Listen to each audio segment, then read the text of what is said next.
اس زمانے میں پڑھا لکھا انہیں کہا جاتا ہے جو دنیا کے فنون سے واقف ہیں، ان کو پڑھا لکھا کہا جاتا ہے۔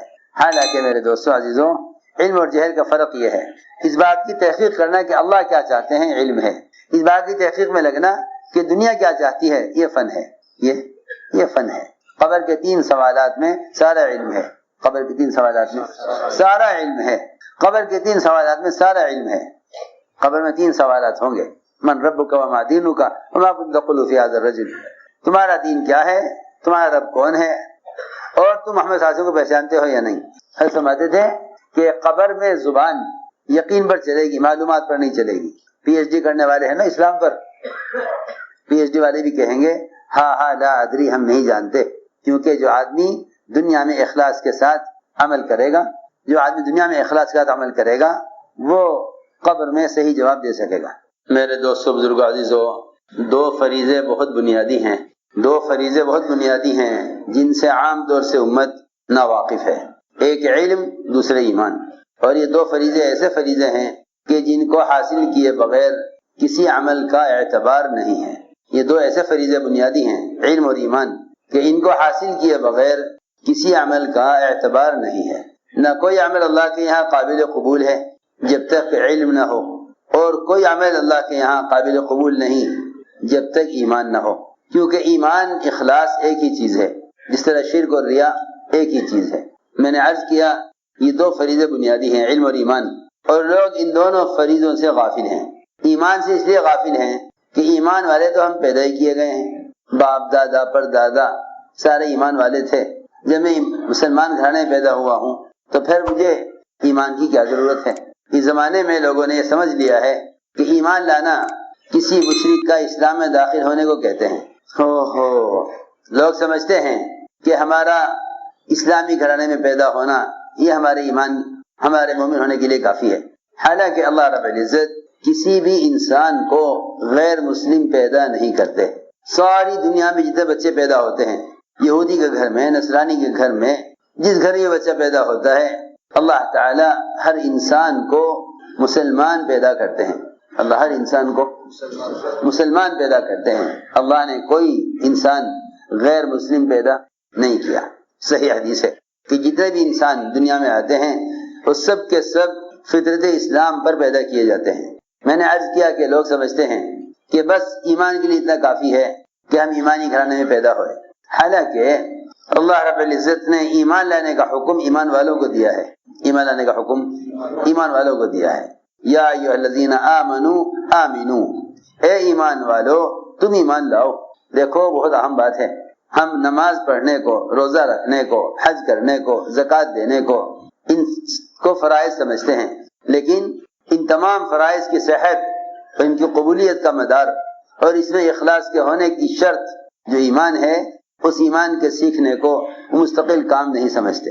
حالانکہ جس طرح اللہ رب العزت کا تمام فرائض پر عمل کرنا اللہ کا حکم ہے، ایسے اللہ پر ایمان لانا بھی اللہ کا حکم ہے۔ اللہ پر ایمان لانا بھی اللہ کا حکم ہے۔ ایمان لانا کسے کہتے ہیں؟ ایمان لانا صرف اسلام میں داخل ہونے کو نہیں کہتے۔ آپ دیکھیں گے احادیث میں غیروں کے لیے اسلام کی طرف دعوت ہے، اسلام لے آؤ، اسلام لے آؤ، اسلام لے آؤ، جمع کے صیغے کے ساتھ بھی ہے اسلموا تسلموا۔ جو اسلام لے آتے تھے پھر ان کو ایمان کی طرف دعوت دی جاتی تھی۔ دیکھو میری بات توجہ چاہتی ہے، جو اسلام لے آتے تھے پھر ان کو ایمان کی دعوت دی جاتی تھی۔ ایسا معلوم ہوتا ہے کہ صحابہ ایمان لانے کی کوشش اور ایمان میں کمال پیدا کرنے کی کوشش تو آپس کی محنت سے کرتے تھے، اور غیروں پر محنت ہوتی تھی کہ وہ اسلام لے آئیں، غیروں پر محنت ہوتی تھی کہ وہ اسلام لے آئیں۔ اور صحابہ کی آپس میں جو محنت تھی وہ ایمان لانے کی تھی۔ غیروں کو کہتے تھے اسلام لے آؤ، اپنوں سے کہتے تھے ایمان لے آؤ۔ دیکھو تو صحیح کیسی اہم بات ہے، اور ہم اس سے کیسے غافل ہیں۔ ایمان لانے کا امر ایمان والوں کے لیے، یا ایھا الذین آمنوا آمنو، اے ایمان والو تم ایمان لاؤ، اے ایمان والو تم ایمان لاؤ۔ صحابہ کرام ایمان لانے کا حکم، ایمان لانے کی ترغیب ایمان والوں کو دیتے تھے۔ جب عبداللہ بن رواحہ رضی اللہ تعالیٰ عنہ نے ایک صحابی سے کہا کہ آؤ بھائی آؤ ہمارے ساتھ، اب پر ایمان لائیں گے، تو انہوں نے جا کر حضور اکرم صلی اللہ علیہ وسلم سے اس بات کا اشکال کیا اور یہ عرض کیا کہ ہم تو آپ پر ایمان لا چکے ہیں اور آپ کو نبی مان چکے ہیں، تو پھر یہ ابن رواحہ کون سے ایمان کی طرف ہمیں بلا رہا ہے؟ آپ پر ایمان لانے کے بعد بھی کیا کسی پر ایمان لانے کی ضرورت ہے؟ یہ اشکال کیا ایک ایسے آدمی نے جن کو عبداللہ بن رواحہ رضی اللہ عنہ کہا تھا کہ آؤ ایمان لائیں گے۔ آپ نے فرمایا کہ ہاں ابن رواحہ وہ ایمان کی مجلسیں قائم کرنا چاہتا ہے جس کو دیکھ کر اللہ رب العزت فرشتوں کے سامنے فخر فرماتے ہیں۔ میں نے عرض کیا کہ اللہ پر ایمان لانا مستقل کام ہے، وہ یہ ہے کہ اجتماعی طور پر جمع ہو کر اللہ تعالیٰ کے تذکرے کیے جائیں اور اس کے ما سوا کا انکار کیا جائے۔ ایمان کی ازدیاد کا سبب ہی یہی ہے، اور اللہ کا یہ حکم کہ ایمان والو ایمان لاؤ، اس حکم کے پورا کرنے کا طریقہ ہی یہی ہے۔ ایمان لانا یہ نہیں کہ آدمی ذہنی طور پر یہ سمجھے کہ ہاں میں ایمان لایا ہوں۔ ایمان لانا کہتے ہیں، ایمان لاتے رہنا کہتے ہیں ایمان کو تازہ کرتے رہنا اور ایمان کی تجدید کرتے رہنا۔ ایمان کی تجدید کرنے کو کہتے ہیں ایمان لانا۔ ارے سنو تو صحیح، ایمان کی تجدید کو کہتے ہیں ایمان لانا۔ اللہ نے حکم دیا قرآن میں، اے ایمان والو ایمان لاؤ۔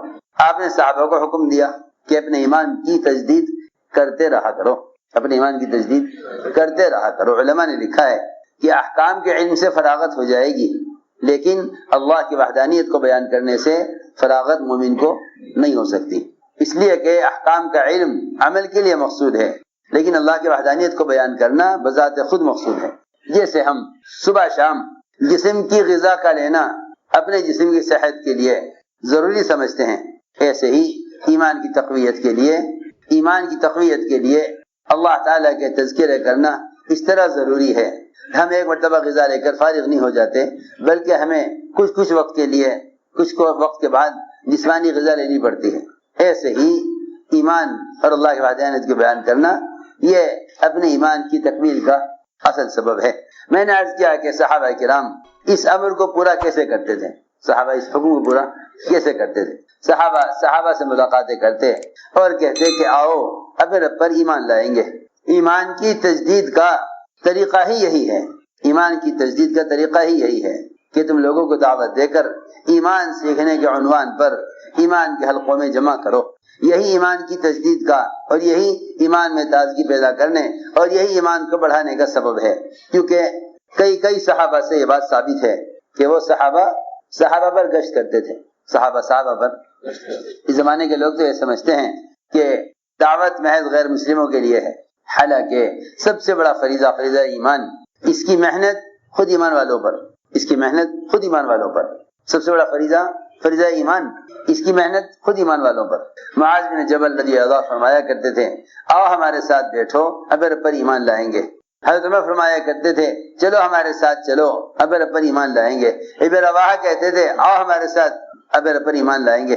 میں نے تو یہ بات عرض کی کہ ایمان لینے کا حکم ایمان والوں کے لیے ہے، کیونکہ میرے دوستو عزیزو اس محنت سے ایمان میں کمال چاہیے، اس لیے کہ ہر عمل کا کمال اور اس عمل کی قبولیت ایمان کے کمال پر ہے۔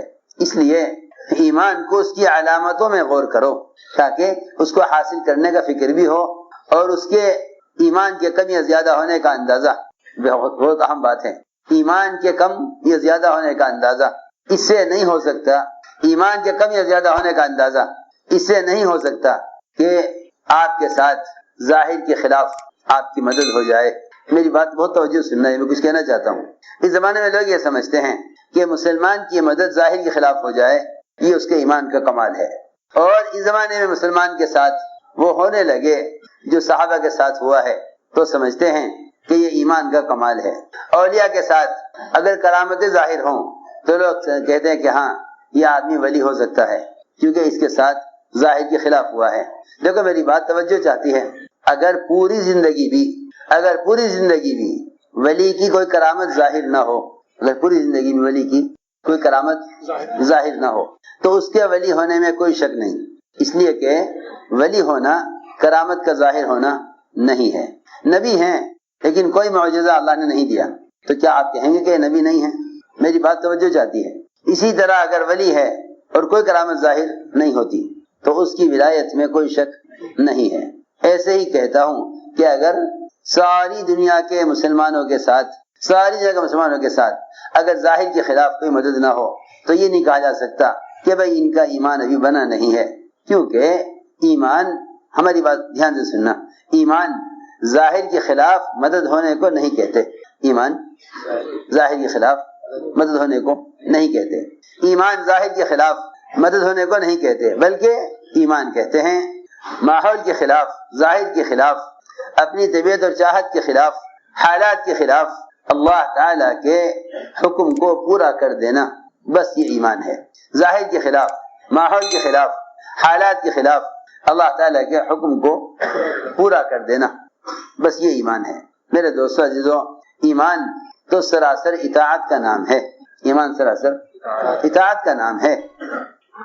ایمان اس کو نہیں کہتے، ایمان اس کو نہیں کہتے کہ اگر آپ کی مدد ظاہر کے خلاف ہو تو آپ کا ایمان مضبوط ہے، اور اگر آپ کی مدد ظاہر کے خلاف، صحابہ کرام کو دودھ کے بغیر دودھ مل گیا، شہد کے بغیر شہد مل گیا، سارے کفار و مشرکین مشکیزیں بھر کے لائے شراب کے، اللہ نے سارے شراب کے مشکیزوں کو شہد میں تبدیل کر دیا۔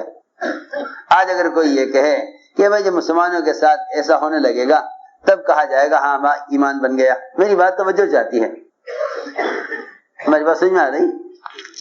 آج کل لوگ یہ سمجھتے ہیں کہ ایمان کا بن جانا یہ ہے کہ ہمارے ساتھ ظاہر کے خلاف وہ ہونے لگے جو صحابہ کے ساتھ ہوا ہے، کیونکہ صحابہ کرام کی غیبی مددوں کو سنتے سنتے ہم یہ سمجھ بیٹھے کہ جب ایسا ہونے لگے گا تو سمجھ لو کہ ایمان بن گیا۔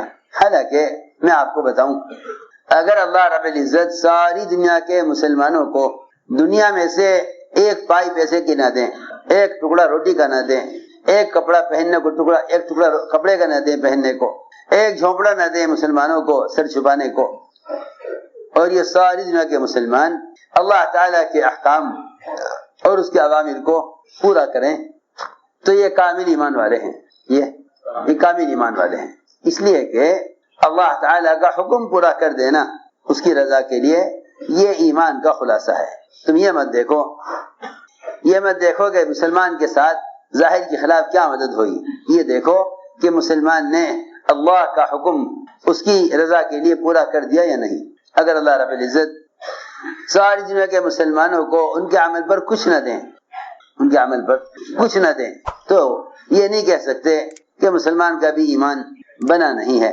بس میں یہ کہنا چاہتا ہوں کہ ظاہر کے خلاف مدد ہونا یا کرامات کا ظاہر ہونا یہ ایمان کی علامت نہیں ہے، کیونکہ بعض لوگ یہ سمجھتے ہیں کہ بھائی جب تک مسلمان کی مدد ظاہر کے خلاف نہ ہو جاوے اس وقت تک اس کا ایمان میں کمال نہیں پیدا ہوا۔ حالانکہ میں تو عرض کر چکا کہ اگر اللہ مسلمان کو دنیا میں کچھ بھی نہ دیں اور یہ پوری زندگی اللہ تعالیٰ کی اطاعت میں اور اس کی عبادت میں گزار دے تو یہ آدمی مومن کامل ہے، اگرچہ اس کے ساتھ ظاہر کے خلاف کچھ نہ ہو۔ ہم نے عرض کیا کہ ایمان کی اپنی علامتیں ہیں، ایمان کی اپنی علامتیں ہیں۔ ایمان کو ایمان کی علامتوں میں غور کرو، ایمان کو ایمان کی علامتوں میں غور کرو، کہ ایمان کو ایمان کی علامتوں میں غور کرو، اور یہ ایمان کی علامتیں احادیث میں تلاش کرو۔ یہ نہیں کہ تم ظاہر کے خلاف ہونے کو ایمان سمجھو، وہ تو ساری دنیا کو اکٹھا کر لیا جاوے تو اس کی حیثیت ایمان کے مقابلے میں بالکل ایسی ہے جیسے آدمی اگر بھینس خریدتا ہے تو اس کا ارادہ دودھ کا ہوتا ہے، گوبر کا ارادہ نہیں ہوتا۔ جس طرح بھینس کے ساتھ گوبر کا ہونا لازم ہے، خدا کی قسم اسی طرح اللہ کی اطاعت اور اللہ تعالیٰ کی عبادت کے ساتھ دنیا کا مل جانا تو ایک گوبر کی حیثیت رکھتا ہے۔ کیا کوئی دنیا میں ایسا شخص ہوگا جو بھینس گوبر کے لیے خریدتا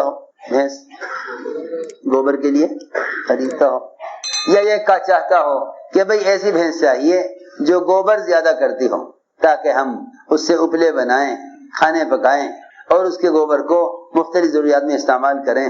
ایسا تو میرے خیال سے کوئی سوچنے والا دنیا میں نہیں ہوگا جو ایسی بھینس خریدنا چاہے جو گوبر زیادہ کرتی ہو۔ یوں کہے گا ایسی بھینس بتاؤ جو دودھ زیادہ دیتی ہو، بس یہ بات یاد رکھو۔ کائنات میں مسلمان کو اگر دنیا مل جائے تو وہ ایسا ہے جیسے بھینس کا گوبر مل جانا، اس سے کچھ ضروریات پوری ہو جائیں گی، مگر اسے گوبر مقصود نہیں، دودھ مقصود ہے۔ جس طرح دودھ کے ساتھ گوبر ضمناً حاصل ہو کر رہے گا، اسی طرح اللہ تعالیٰ سے ہدایت چاہنے والے، اس کی اطاعت کرنے والوں کو دنیا تو دین کے تابع ہو کر ملے گی، بس جس طرح بھینس سے گوبر مقصود نہیں، گوبر مقصود نہیں موعود ہے، گوبر مقصود نہیں موعود ہے، اسی طرح اللہ تعالیٰ کی عبادت، اس کی اطاعت مقصود ہے، اللہ کی عبادت اس کی اطاعت مقصود ہے۔ دنیا کی حیثیت گوبر کی طرح یہ موعود ہے، مقصود نہیں ہے، دنیا مقصود نہیں موعود ہے۔ سوچو تو صحیح، وہ جنت جس کو اللہ نے ہمیشہ کے لیے بنایا ہے، وہ جنت جس کو اللہ نے وہ جنت جس کو اللہ نے ہمیشہ کے لیے بنایا ہے، وہ جنت جس کو اللہ نے ہمیشہ کے لیے بنایا ہے، جب عمل سے وہ مقصود نہیں ہے، وہ جنت جس کو اللہ نے ہمیشہ کے لیے بنایا ہے جب وہ عمل سے مقصود نہیں، تو وہ دنیا جس کو اللہ نے ختم کرنے کے لیے بنایا ہے وہ عمل سے مقصود کیسے ہو سکتی ہے؟ ہماری بات سمجھ میں آئی؟ وہ جنت جس کو اللہ نے ہمیشہ کے لیے بنایا، وہ جنت جس کو اللہ نے ہمیشہ کے لیے بنایا، جب اللہ کی عبادت سے اور اللہ کی اطاعت سے جنت مقصود نہیں، تو وہ دنیا جس کو اللہ نے ختم کرنے کے لیے بنایا، جس سے اللہ تعالیٰ کو نفرت ہے۔ حدیث میں آتا ہے کہ اللہ رب العزت دنیا سے اپنے محبوب بندوں کو ایسے بچاتا ہے جیسے تمہیں سے کوئی آدمی اپنے بیمار کو پانی سے بچاتا ہے۔ سوچو تو صحیح، یہ تو حیثیت دنیا کی۔ اور ہم یہ سمجھیں کہ اگر دنیا میں کسی کو دنیا مل گئی ظاہر کے خلاف صحابہ کی طرح، تو سمجھ لے کہ اس کا ایمان بن گیا۔ یہی وجہ ہے زمانے میں کہ جس بزرگ سے کوئی کرامت ظاہر نہیں ہوتی، لوگ اس کو بزرگ نہیں مانتے، حالانکہ ساری ولایتوں کی چوٹی اور ساری ولایتوں کا خلاصہ اور قطبیت کا سب سے اونچا درجہ وہ اتباع سنت ہے، وہ اتباع سنت ہے۔ جن سنتوں کو زمانہ مسلمان ہلکا سمجھ کر چھوڑ دیتا ہے، اتباع سنت یہ ولایتوں کی سب سے اونچی چوٹی ہے۔ مولانا یوسف صاحب رحمۃ اللہ علیہ سے مولانا الیاس صاحب نے فرمایا بچپن میں کہ یوسف قطب بننا چاہتے ہو، حضرت نے عرض کیا مولانا الیاس صاحب سے کہ جی قطبیت کا درجہ تو بہت اونچا ہے، وہاں تو بڑی لمبی زندگی، ریاضت، مجاہدے اور لمبی عبادتیں، اور پوری دنیا سے پوری طرح بے رغبتی اور دنیا سے پوری طرح آدمی کٹ کر تب کہیں جا کر پہنچتا ہے قطب ہونے کے درجے پر۔ ہمارے ایسا ہمارے کیوں؟ یہ تم سے کس نے کہہ دیا؟ یہ تم سے کس نے کہہ دیا کہ آدمی دنیا سے اٹھاؤ سونے والوں کو، سیدھے ہو کے بیٹھو، ٹیک نہ لگاؤ، سیدھے ہو کے بیٹھو، دھیان سے بات سنو۔ ارے یہ تم سے کس نے کہہ دیا؟ یہ تم سے کس نے کہہ دیا کہ بڑے ریاضت، بڑے مجاہدے کرو گے تو قطب بن جاؤ گے؟ حضرت نے فرمایا جہاں سنتوں کا ماحول نہ ہو اور جہاں خلاف سنت کوئی عمل ہو رہا ہو، تم ماحول کے خلاف لوگوں کی ملامت کی پرواہ کیے بغیر مخالف ماحول میں سنت پر عمل کرو، تو یہ اتباع سنت مخالف ماحول میں یہ تمہیں قطبیت کے درجے تک پہنچا دے گی۔ میں نے اس لیے عرض کیا ہے کہ جب تک ایمان کو احادیث میں غور نہیں کرو گے، ہمارے اندر ایمان کی طلب پیدا نہ ہوگی۔ ہم اس ایمان سے اس لیے غافل ہیں کہ اس کی حقیقت سے ناواقف ہیں۔ انسان کا مزاج ہے، جس چیز کی حقیقت سے ناواقف ہوگا اس چیز سے وہ غافل رہے گا۔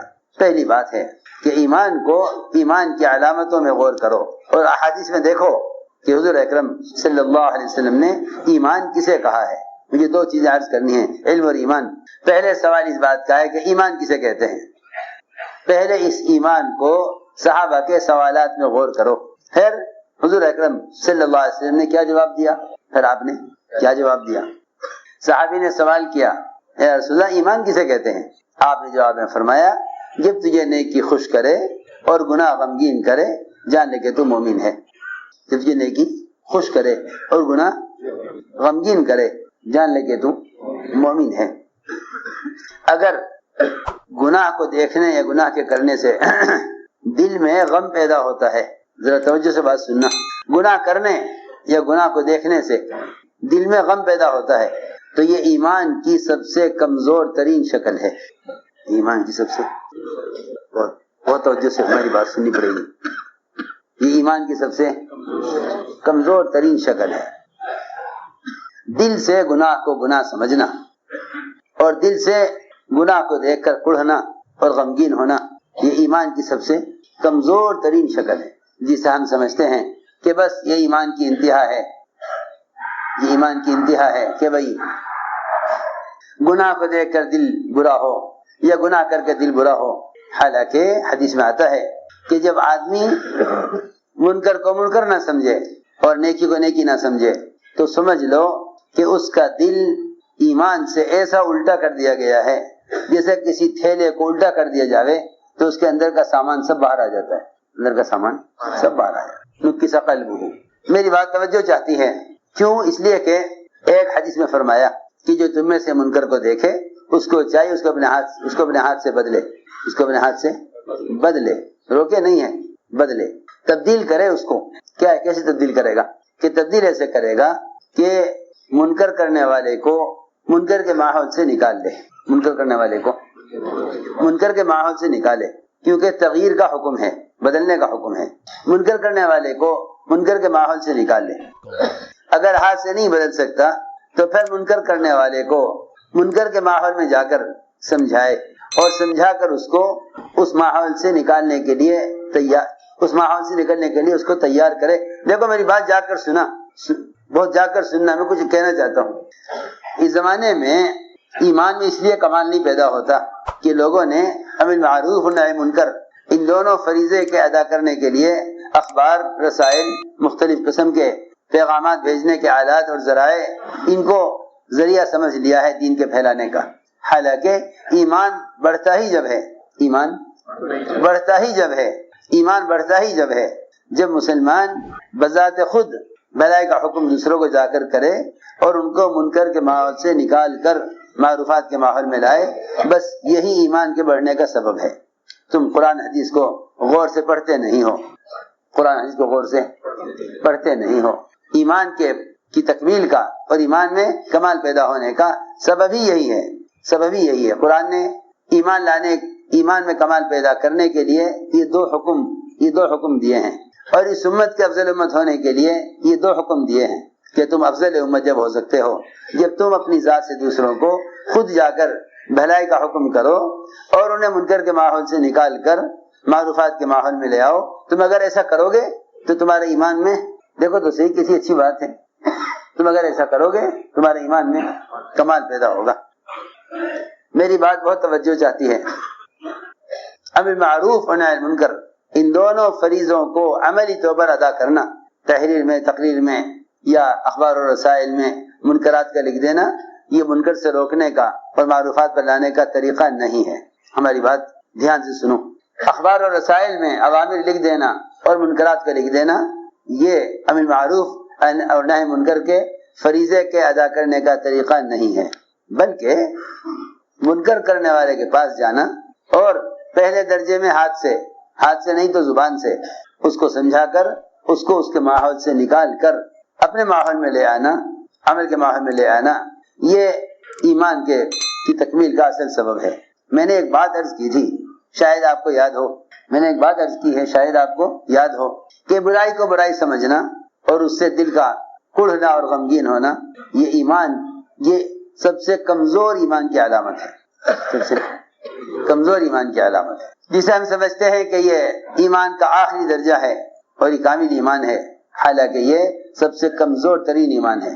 کیونکہ حدیث میں فرمایا کہ جو تم میں سے ہاتھ سے بدلنے یا زبان سے بدلنے کی طاقت نہیں رکھتا، تو تیسرا درجہ یہ ہے کہ وہ اس گناہ کے ماحول کو دعاؤں کے ذریعے اللہ سے کہہ کر بدلوائے، جس طرح فَلْيُغَيِّرْهُ بِلِسَانِهِ فَلْيُغَيِّرْهُ بِيَدِهِ فَلْيُغَيِّرْهُ بِلِسَانِهِ فَلْيُغَيِّرْهُ بِقَلْبِهِ، کہ اس منکر کے ماحول کو دل کے ذریعے بدلے، یا یوں کہا جائے معروف جو اس کا ترجمہ کیا ہے لوگوں نے، یا یہ کہ یہ آدمی دل سے اس منکر کو برا سمجھے۔ جو تم میں سے کسی منکر کو دیکھے، آخری درجہ ایمان کا یہ ہے، سب سے کمزور ترین، جس کے بعد پھر ایمان کا کوئی ذرہ اس کے دل میں نہیں ہے، وہ آخری درجہ یہ ہے کہ اس منکر کے ہونے کو برا سمجھے، منکر کو نہیں بلکہ منکر کے منکر ہونے کو برا سمجھے. دیکھو میری بات میں فرق ہے بہت.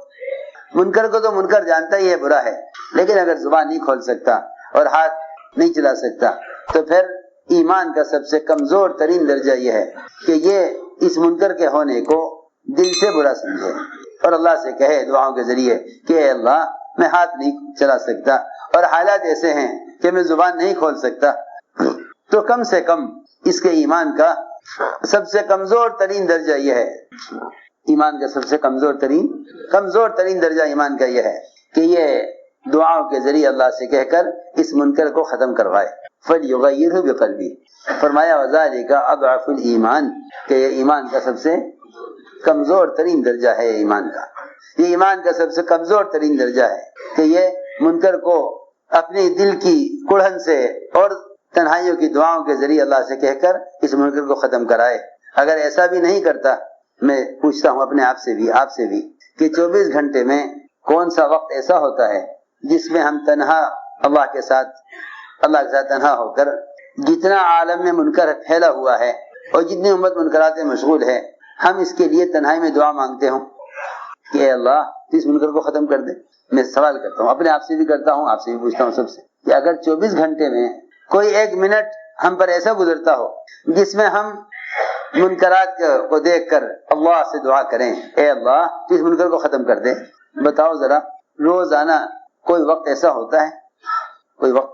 ہوتا ہے جس میں ہم سارے عالم میں ہونے والے منکرات اور سارے عالم میں مسلمانوں جو گناہ کر رہے ہیں ہم کبھی تنہائی میں دعا مانگیں اس کے لیے؟ اگر ہمارا معمول یہ ہے, دیکھو میں کچھ کہہ رہا ہوں, اگر ہمارا معمول یہ ہے روزانہ تنہائی میں دعائیں مانگنے کا, پھر بھی یوں کہا جائے گا کہ یہ ایمان کا سب سے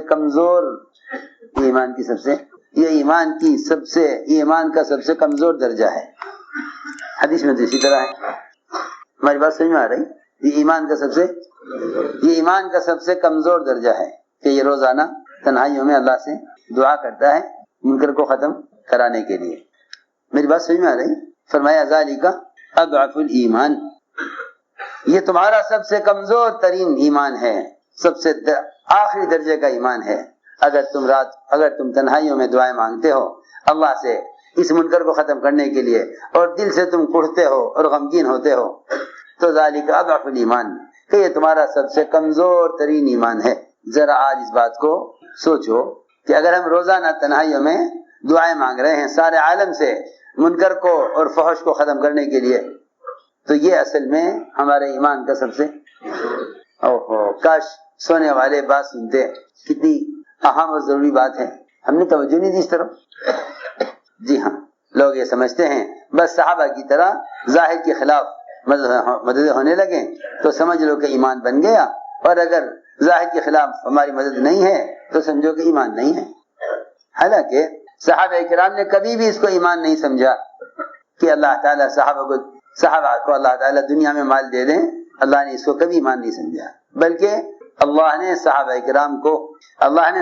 کرام کو جو مال اور فتوحات راضی ہو کر دی ہیں, صحابہ کرام ان سے اتنا ڈرتے تھے کہ صحابہ دنیا سے روتے ہوئے گئے, مالدار صحابہ دنیا سے روتے ہوئے گئے, اے اللہ اگر تو نے کفر کی حالت میں موت دے دی ہوتی تو جہنم میں جاتے, پھر اگر تو نے اسلام لانے کے بعد فقر کی حالت میں, غربت کی حالت میں, فقر و فاقی کی حالت میں, غربت کی حالت میں موت دے دی ہوتی تو ہم یقیناً جنت میں جاتے. اب تو نے ہمیں مال دے دیا ہے, اب ایسا معلوم ہوتا ہے کہ تو قیامت میں یہ کہہ دے گا کہ تمہیں تمہارے عمل کا بدلہ دنیا میں مل گیا ہے, اب آخرت میں تمہارے لیے جنت کا کوئی وعدہ نہیں ہے. کیسی عجیب بات ہے.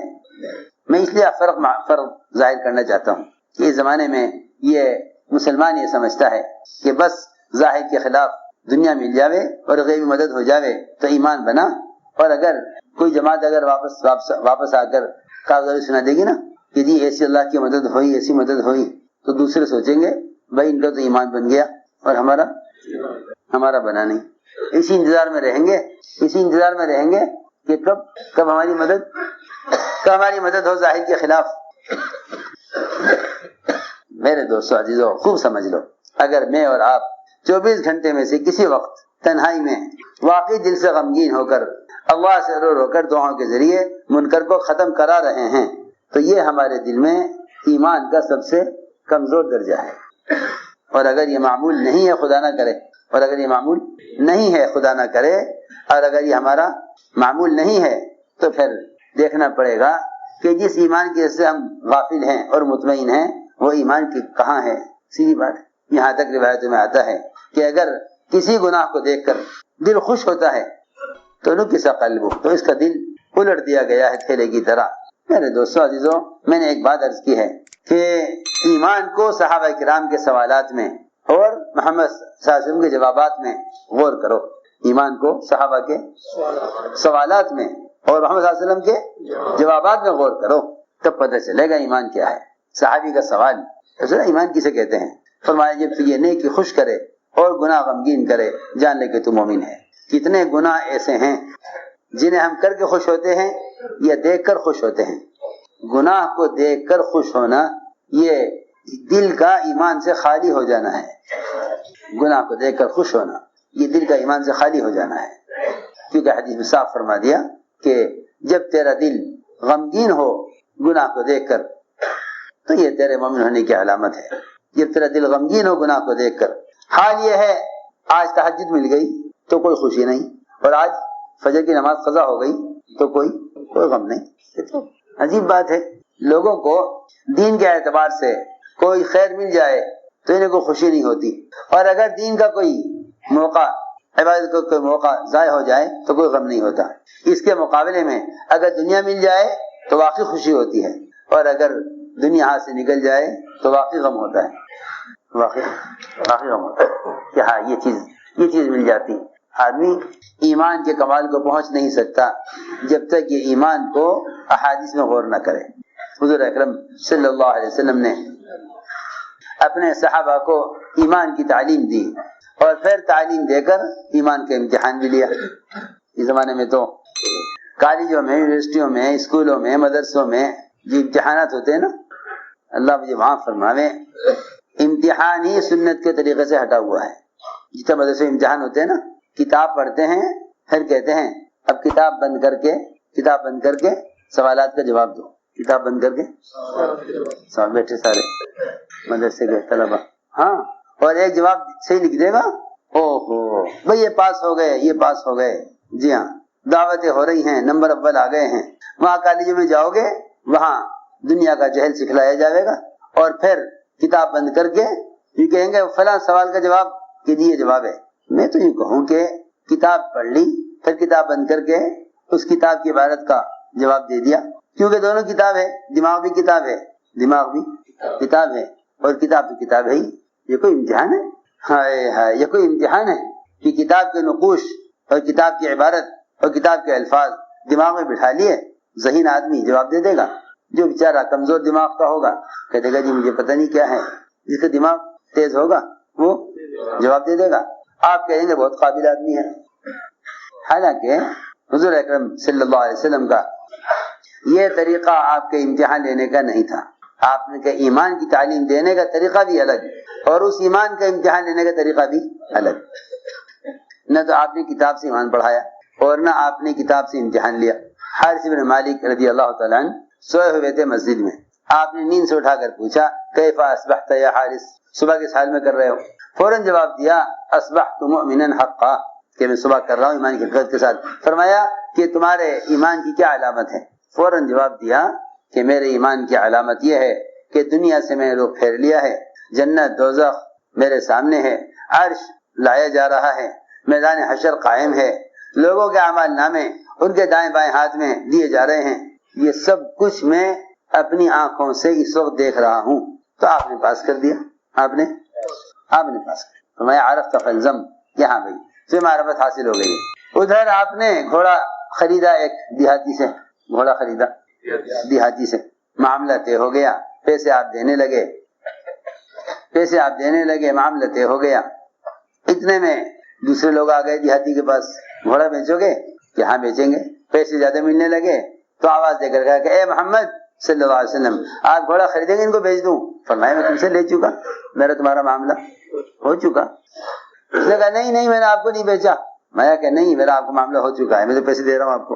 اس نے کہا نہیں میرا آپ کا معاملہ نہیں ہوا، اور قسم کھا لی اس نے واللہ ما بعتک، میں نے آپ کو بھیجا ہی نہیں ہے۔ جب بات بڑھی دیہاتی نے کہا گواہ لاؤ، گواہ کوئی ہے نہیں، دو آدمیوں کے درمیان بات ہوئی، گواہ کوئی نہیں ہے، گواہ کوئی نہیں ہے، ایک دیہاتی ہے اور آپ ہیں، کوئی گواہ نہیں ہے۔ دیہاتی نے کہا گواہ لائیے، دیہاتی نے کہا گواہ لائیے۔ وہاں سے گزر رہے تھے خزیمہ ابن ثابت، گزر رہے تھے خزیمہ ابن ثابت، انہوں نے کہا دیکھا کہ یہ آپ سے گواہ مانگ رہا ہے، آپ سے گواہ مانگ رہا ہے۔ یہ آگے بڑھے اور آگے بڑھ کر میں گواہی دیتا ہوں، میں گواہی دیتا ہوں کہ آپ نے گھوڑا اس سے خرید لیا تھا۔ آپ نے فرمایا خزیمہ تم نے گواہی کیسے دی؟ تم نے گواہی کیسے دی؟ تم موقع پر موجود نہیں تھے، تم نے گواہی کیسے دی؟ یہ سوال جو ہے آپ کی طرف سے یہ بڑا سخت امتحان ہے۔ یہ ایسے ہوتے ہیں سوالات امتحان میں، یوں نہیں کہ ایک حدیث لکھ کے دے دی طلبا کو کہ جاؤ اس کا ترجمہ لکھ دو، اور اس میں کوئی اگر مسئلہ اس سے مستنبط ہے تو اس کے اختلافات لکھ دو، اور جس کا بھی جو مذہب ہے اس کے دلائل لکھ دو، جی وہ لکھ دیں اور جاؤ تم اول نمبر۔ یہ طریقہ ہے امتحان کا۔ سنو میں کیا کہہ رہا، آپ نے فرمایا خزیمہ تم نے گواہی کیسے دی ہے؟ یہ ہے امتحان۔ اگر خدا نہ کرے، اللہ نہ کرے خزیمہ ایک دفعہ بھی یہ کہہ دیتے کہ جی مجھے معلوم نہیں ہے، مجھے معلوم، آپ نے لیا یا نہیں لیا مجھے معلوم، اگر ایک دفعہ بھی یہ کہہ دیتے تو کفر کے لیے کافی ہے۔ کیوں کہ آپ کو نبی کے کہنے پر یقین نہیں ہے، بہت اہم بات ہے یہ۔ اگر آج بھی کوئی یہ کہے کہ ہاں بھائی یہ وعدے تو ہیں حدیثوں میں لیکن پتہ نہیں ایسا ہوگا یا نہیں ہوگا، جس طرح خزیمہ کو آپ کی حیات میں آپ کی زبان سے بات سن کر اس کا یقین کرنا ان کے ذمہ فرض ہے، انکار کر دے تو کفر ہے۔ آج بھی اگر کوئی شخص کسی حدیث کے بارے میں یہ کہے کہ ہاں ٹھیک ہے لیکن ہوگا یا نہیں ہوگا، یہ ہمیں پتہ نہیں، آپ آج بھی ایک حدیث کا انکار نہیں کر سکتے۔ حضرت خزیمہ کا ایمان کا امتحان یہ تھا، ہم تنبیہ کر کے ڈانٹ کر پوچھیں کہ تم نے کیسے تم نے گواہی دی ہے، یہ تم موقع پر موجود نہیں تھے۔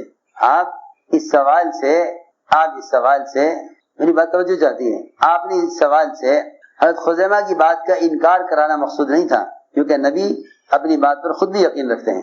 دیکھو کچھ کہہ رہا ہوں، اس سوال سے آپ کا مقصد خزیمہ کی بات کا انکار کرنا نہیں تھا، بلکہ اس سوال کا مقصد حضرت خزیمہ کے ایمان کا امتحان لینا تھا کہ اگر ہم ڈانٹ کر بھی پوچھیں تو خزیمہ انکار تو نہیں کرتے، کہ بھئی دیکھیں کہ ہم پوچھ رہے ہیں اور گھبرا کر کہہ دیں کہ جی مجھے نہیں معلوم۔ جب حضور اکرم صلی اللہ علیہ وسلم کا سفر معراج ہوا تو لوگ دوڑے ہوئے گئے ابوبکر صدیق کے پاس جا کر کہا کہ اے ابو بکر تمہیں خبر ہے تمہارا ساتھی کیا کہہ رہا؟ یہ کیا بات ہے کہ یوں کہتے ہیں کہ میں رات کے کسی ایک حصے میں مکہ مکرمہ سے بیت المقدس 1 مہینے کا سفر اور وہاں سے آسمانوں کا سفر، جنت دوزخ کی تفصیلی سیر، تمام اعمال پر اجر اور تمام گناہوں پر سزائیں، سب کچھ دیکھ کر آیا ہوں، اور رات سے پورا ہونے سے پہلے گھر واپسی ہو گئی۔ تو ابوبکر رضی اللہ عنہ نے سن کر کہا کہ وہ کہہ رہے ہیں کہ ہاں کہ سچ کہہ رہے ہیں، ہم یقین کرتے ہیں، ہم یقین کرتے ہیں۔ ادھر میرے دوستو عزیزو بات اصل یہ ہے، حضرت ابوبکر کے ایمان کے امتحان ہو رہا، ادھر حضرت خزیمہ کے ایمان کے امتحان ہو رہا، تعلیم دی جاتی تھی ایمان کی، اور اس ایمان کے امتحان بھی ہوتا تھا۔ تو میں نے کہا کہ حضرت خزیمہ سے آپ نے پوچھا کہ خزیمہ تم نے کیسے گواہی دی؟ فوراً جواب دیا میں گواہی کیوں نہ دوں، فرمایا تم موقع پر موجود نہیں تھے، عرض کیا کہ آپ نے ہمیں جنت کی خبر دی، ہم نے جنت دیکھی نہیں ہے، آپ نے دوزخ کی خبر دی، دوزخ دیکھی نہیں ہے، آپ نے عرش الکرسی کی خبر دی، ہم نے وہ دیکھا نہیں ہے، عذاب قبر کی خبر آپ نے دی، ہم نے دیکھا نہیں ہے، آپ نے تو اللہ تعالیٰ کے وجود کی ہمیں خبر دی، ہم نے اللہ کو دیکھا نہیں ہے۔ سارے غیب کی چیزیں بڑی بڑی آپ کے کہنے کی وجہ سے ہم مانتے ہیں، آپ کے کہنے کی وجہ سے مانتے ہیں، تو پھر یہ کیسے ممکن ہے کیا ایک گھوڑے کے بارے میں آپ غلط کہیں؟ تو آپ نے ابھی فارغ ہوئے نا طلبہ، ابھی کہیں گے کہ جی ہم گھر جا رہے ہیں، وہاں مسجد میں نماز پڑھانے کے لیے تقرری ہوگی، تو وہ کہیں گے سند لاؤ، تو ہمیں سند دے دیجیے تاکہ ہم وہاں جا کے دکھلا دیں کہ ہم کاشف العلوم میں پڑھ کر آئے، یہ دیکھو سند پڑھا ہو مگر لکھا ہوا ہونا چاہیے، اللہ ایسا نہیں ہے۔ میں عرض کرتا ہوں مومن کے اندر ایمان کی علامتیں ایسی ہوتی تھی کہ مومن بذات خود ایمان کی سند ہوتا تھا، عالم خود علم کی سند ہے، عالم خود علم کی سند ہے. اگر وہ حرکت جہالت کی کرے تو وہ جاہل ہے، چاہے اس کے پاس کاغذ لکھا ہوا رکھا ہو سند کا. اگر اس کا عمل سنت کے مطابق ہے، اگر وہ اللہ کی رسول کی اطاعت پر ہے تو وہ بذات خود سند ہے، بذات خود سند ہے. اگر تم ایسے بنو تو لوگ تم سے سند مانگیں گے نہیں، اور اگر تم ایسے نہ بنو تو پھر تم کاغذ اٹھائے پھرو گے سند کا کہ دیکھو بھائی ہم فلاں مدرسے سے فارغ ہیں. ارے تمہارے فراغت کا یا تمہارے علم حاصل کرنے کا کے لیے تمہارا علم عملی بتلا دیتا کہ تم عالم ہو. تمہیں اسی کیا ضرورت تھی کہ تمہارے پاس سند ہو جس سے معلوم ہو کہ تم عالم ہو. آپ نے سند دی، آپ نے سند دی کس کو؟ آپ نے سند دی حضرت خزیمہ بن ثابت کو. آپ نے سند کس کو دی؟ حضرت خزیمہ کو. لکھ کر نہیں، اعلان کر دیا صحابہ میں کہ آج کے بعد خزیمہ جس بات کے بارے میں گواہی دیں ان کی گواہی دو کے برابر مانی جائے. یہ ہے سند، یہ ہے سند کہ آج کے بعد خزیمہ جس بات کے بارے میں گواہی دیں ان کی گواہی دو کے برابر مانی جائے. یہ ایسے سچے نکلے کہ ہم نے ان کو تنبیہ کر کے پوچھا کہ تم کیسے گواہی دے رہے ہو؟ یہ گھوڑا ہم نے خرید لیا تھا. انہوں نے کہا کہ ہم کیوں نہ گواہی دیں جب ہم آپ کی اس سے بڑی بڑی چیزوں کو بغیر دیکھے ایمان لا چکے ہیں تو پھر ہم گھوڑے کا انکار کیسے کر دیں؟ نعوذ باللہ کہ آپ غلط کہہ رہے ہیں یا ہمیں خبر نہیں ہے. تو میں نے ساری بات یہ سمجھانے کے لیے عرض کی ہے کہ ایمان کو ایمان کی علامتوں میں غور کرو، ایمان کی علامتوں میں غور کرو. ادھر صحابہ کے سوالات، ادھر آپ کے جوابات. اسی لیے ہم نے عرض کیا تھا کہ دو چیزیں بنیادی ہیں سیکھنے کی، ایک ایمان دوسرے علم. ایک ایمان دوسرے علم. نقل و حرکت انہی دونوں کو حاصل کرنے کے لیے ہے. ایک ایمان دوسرے علم. ہر عمل ایمان اور علم کے مطابق ہو. ایمان کا تعلق تو نیت اور اخلاص سے ہے، اور علم کا تعلق وہ عمل کے طریقے سے ہے. اگر علم کے مطابق عمل نہیں تو اخلاص کے باوجود مردود ہو جائے گا، قبول نہیں ہوگا. اور اگر عین علم کے مطابق ہے لیکن اخلاص نہیں تب بھی عمل مردود ہو جائے گا. دو چیزیں عمل کے لیے لازم ہیں، علم اور ایمان. علم اور ایمان دو چیزیں ہر عمل کے لیے لازم ہیں. علم اور ایمان ہر عمل کے لیے دو چیزیں لازم ہیں، علم اور ایمان. اللہ کی شان، قرآن میں اللہ تعالی نے نماز کو ایمان کہا ہے. سب سے پہلا فریضہ اسلام کا، سب سے پہلا فریضہ اسلام کا، بنیادی فریضہ اسلام کا نماز. اللہ نے اس کو قرآن میں ایمان کہا. نماز کا نام ایمان. نماز کا نام ایمان کیوں؟ ایک تو اس لیے کہ نماز سے زیادہ یقینی کوئی چیز نہیں، یا ایک اس لیے کہ نماز سے زیادہ عبدیت اور نماز سے زیادہ اطاعت ظاہر کرنے والا اور کوئی عمل نہیں. آپ روزہ رکھ کر چل پھر سکتے ہیں، بول سکتے ہیں. آپ حج کے فریضہ ادا کرتے ہوئے کھا پی سکتے ہیں، بات چیت کر سکتے ہیں. آپ روزہ رکھ کر چل پھر سکتے ہیں، بات چیت کر سکتے ہیں، سو سکتے ہیں. لیکن سب سے زیادہ پابندیوں کا عمل نماز ہے. نہ چل پھر سکتے ہیں، نہ کھا پی سکتے ہیں، نہ بول سکتے ہیں. سر کی آنکھوں سے لے کر پیر کی انگلیوں تک سب کی سب نماز میں پابند ہیں. اس سے زیادہ پابندی کا کوئی عمل نہیں ہے. پورے بدن کا ایک عضو وہ قبلے کی طرف، اور ہر عضو اپنی جگہ رہے نماز میں. نماز سے بڑھ کر پابندیوں کا اور کوئی عمل نہیں ہے. قرآن میں نماز کو ایمان کہا. قرآن میں نماز کو ایمان کہا. ما کان اللہ لیضیع ایمانکم، کہ اللہ تمہاری نمازوں کو ضائع نہیں کریں گے. اللہ تمہاری نمازوں کو ضائع نہیں کریں گے. معلوم ہوتا ہے کہ سب سے بڑا اللہ کی اطاعت کا مظہر نماز ہے. اطاعت کا مظہر نماز ہے. نماز اللہ کی اطاعت کا سب سے بڑا مظہر ہے.